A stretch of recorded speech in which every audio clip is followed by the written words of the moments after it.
Sir, यहां पर एक बात कही गई, कब्र से खोदने की बातें की गई, कहा कि कब्रें क्यों खोदते हो, गड़े मुर्दे क्यों उखाड़ते हो। मैं भी ये कहना चाहता हूं, दुनिया कहां की कहां पहुंच गई। ये लोग अभी भी 17वीं शताब्दी में मुगलियाई सोच के साथ ही चल रहे हैं।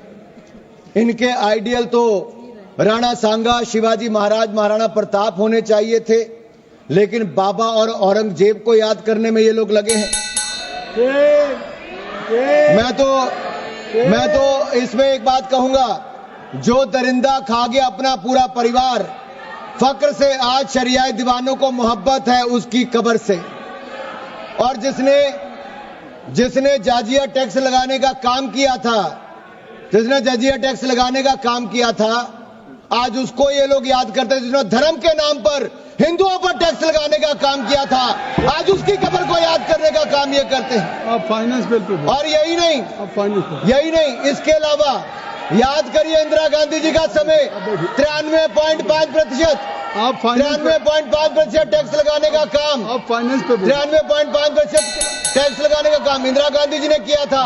आज नरेंद्र मोदी जी की सरकार है जिसने 12 लाख तक जीरो टैक्स किया है, कोई टैक्स नहीं लगाया, टैक्स माफ करने का काम किया। और जहां तक जीएसटी अपीलेट ट्रिब्यूनल की बात है, जीएसटी अपीलेट ट्रिब्यूनल भी हमने बना दिया है, संजय मिश्रा जी उसके चेयरमैन हैं। यही नहीं सर, मैं एक बात आपसे और कहना चाहता हूं, अगर आप राणा सांगा की बात कही गई, ये विपक्ष के नेताओं से मैं कहना चाहता हूं, हमारे पूर्वज, हमारे नायक भारत के गौरव हैं, ये इनको अपमानित करने का बार बार प्रयास करते हैं। उनकी छवि को धूमिल करने की इनकी आदत बन गई है। सर, मैं पूछना चाहता हूं, वोट बैंक के लिए स्वाभिमान को कितनी छोड़ दोगे, कितना नीचे गिर जाओगे। मैं कहूंगा, वीर कभी मरते नहीं, वो सदा जिंदा रहते हैं, कभी दिलों में, कभी इतिहास में अमर रहते हैं। साहस इतना था शूरवीर राणा सांगा में, भर भर देश के दुश्मन कांपते थे थर थर। मेवाड़ शिरोमणि को तुम नीचा क्या दिखाओगे, मुगलिया सोच की औलादो, जिनके 80 घाव थे तन पर, व्यथा नहीं थी मन में। आज अगर राणा सांगा जिंदा होते तो तुम जैसे दूर कोने में बैठकर टोपियां सिल रहे होते। सर, यही नहीं, अगर मैं बात करूं, आज मुस्लिम आरक्षण की बात करते हैं, बाबा साहब अंबेडकर के संविधान की कॉपी को लेकर जाते हैं। अरे संविधान को पहले तार तार करने का काम आपने इमरजेंसी के समय किया था, आज मुसलमान को आरक्षण देने की बात करते हो। तुष्टीकरण की राजनीति के लिए मुसलमानों के ठेकेदार बनने का काम करते हो। सबके हक की बजाय मुस्लिम परस्ती में मशगूल कांग्रेस, क्या आप मुस्लिम लीग बनाने की बात करते हो। अरे गांधी जी, महात्मा गांधी जी और सरदार पटेल जी के देश में आप जिन्ना का मुल्क बनाने की सोच मत रखो। हम जिन्ना का मुल्क कभी नहीं बनने देंगे, कभी नहीं बनने देंगे। माननीय अध्यक्ष जी, माननीय सभापति जी, ये बात करते थे जॉब क्रिएशन की। आप फाइनेंस बिल, माननीय सभापति जी, ये जॉब क्रिएशन की बात करते थे। मैं कहना चाहता हूं, हमने पिछले साल ही 4.6 करोड़ नई जॉब्स, नया रोजगार अगर हुआ है तो इस देश में नरेंद्र मोदी जी की सरकार हमारे प्रयासों कर। स्टार्टअप्स भी 1,60,000 तक हो गए। यही नहीं, कोविड के बाद भी उससे लड़ने, उससे निकालकर हमने मॉनिटोरियम पीरियड भी दिया। 4 लाख करोड़ रुपया बैंकों के माध्यम से देश के काम करने वाले व्यापारियों को नरेंद्र मोदी जी की गारंटी पर 20% एडिशनल वर्किंग कैपिटल हमारी सरकार ने दिया था। आपके समय 12 में से 11 बैंक पीसीए फ्रेमवर्क में थे। देश की जनता का पैसा लगा, बैंक डूब जाते, लेकिन नरेंद्र मोदी जी की सरकार आने के बाद 12 के 12 बैंक आज मुनाफे में, मजबूत स्थिति में है। यही नहीं, ईज ऑफ डूइंग बिजनेस में हमने लगातार प्रयास किया। $709 बिलियन आज एफडीआई हमारे देश में आई है।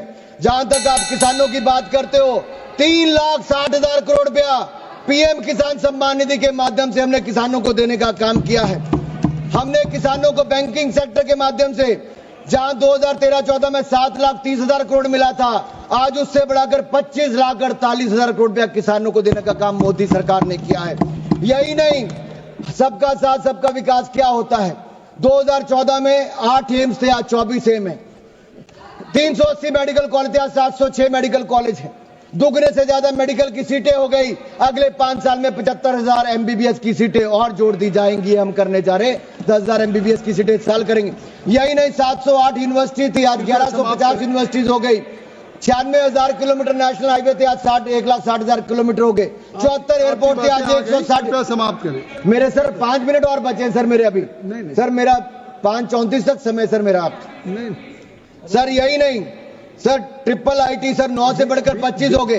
और सर हमने इसमें भी प्रावधान किया है कि अब IIT में 5 IIT में 6500 सीटों को और बढ़ाने का काम हम इसी साल इसी बजट में करने का प्रावधान कर रहे हैं सर। यही नहीं सर, हमने जो जन औषधि केंद्र है, आपके समय मात्र 80 जन औषधि केंद्र थे, आज 15,000 जन औषधि केंद्र हो गए। और PM जन आरोग्य योजना के माध्यम से भी आज करोड़ों रुपए बचाने का काम आम जनमानस का हुआ। सस्ती दवाई देने का काम भी, मुफ्त इलाज करवाने का काम भी आज आयुष्मान भारत के अंदर हुआ तो नरेंद्र मोदी की सरकार के कारण हुआ। यही नहीं sir, production link incentive scheme हमने निर्भरता, चाहे इलेक्ट्रॉनिक गुड्स हो या फार्मास्यूटिकल की बात हो। सर आप इसमें देखिए, आज से 7 साल पहले देश में मोबाइल फोन बाहर से आता था, लेकिन PLI स्कीम आने के बाद आज 1500 करोड़ रुपए का एक्सपोर्ट नहीं, 1.5 लाख करोड़ रुपया निर्यात हमने मोबाइल फोन का किया है। और अब तो सेमीकंडक्टर चिप्स यहां पे बननी शुरू हो जाएंगी। दुनिया का कोई देश ऐसा नहीं होगा जहां पर आने वाले समय में सेमीकंडक्टर और चिप्स भारत की नहीं होगी, मेक इन इंडिया का बना हुआ जाएगा। यही नहीं सर, असम में भी दिलीप भाई ने यहां पे बैठे हैं, साइकिया जी, इन्होंने कहा। यही नहीं सर, भ्रष्टाचार और निकम्मेपन के कारण आपकी सरकारों के समय अर्थव्यवस्था जरा नीचे जा रही थी, लेकिन आज हम पारदर्शिता भी लाए, जवाबदेही भी लेकर आए हैं। विकास पारदर्शिता के कारण हम दिखवा लेंगे समावेशी विकास की ओर हम देश को आगे लेके जा रहे हैं। सर यही नहीं, मैं आपसे 2-3 बातें और कहना चाहता हूं। अब समाप्त करें। आज हम प्रधानमंत्री नरेंद्र मोदी जी के नेतृत्व में कह सकते हैं, भारत भविष्य का इंतजार नहीं करेगा, बल्कि भविष्य भारत का इंतजार कर रहा होगा। सर मैं ये कहूंगा, आज हम सब लोग सत्ता पक्ष के हों विपक्ष के हों, इस वित्त विधेयक को पूरे विश्वास, पूरी प्रतिबद्धता और पूरे विश्वास के साथ, धन्यवाद, विकसित भारत, सुरक्षित भारत, समृद्ध भारत, संपन्न भारत बनाने की ओर आगे लेकर जाएं। हम सब इकट्ठे मिलकर एक ऐसा भारत बनाएं। ऐसा ही मेरा आप सबसे निवेदन रहेगा। इस ऐतिहासिक फाइनेंस बिल के लिए मैं वित्त मंत्री निर्मला सीतारमण जी का बहुत बहुत आभार प्रकट करता हूं। और नरेंद्र मोदी जी से इतना ही कहूंगा कि हमें आपके नेतृत्व में पूरा विश्वास है और आपके नेतृत्व में ये देश लगातार आगे बढ़ता जाएगा। हम सब मिलकर 2047 से पहले विकसित भारत बनाएंगे। We will not sit till we make India viksit. धन्यवाद सर।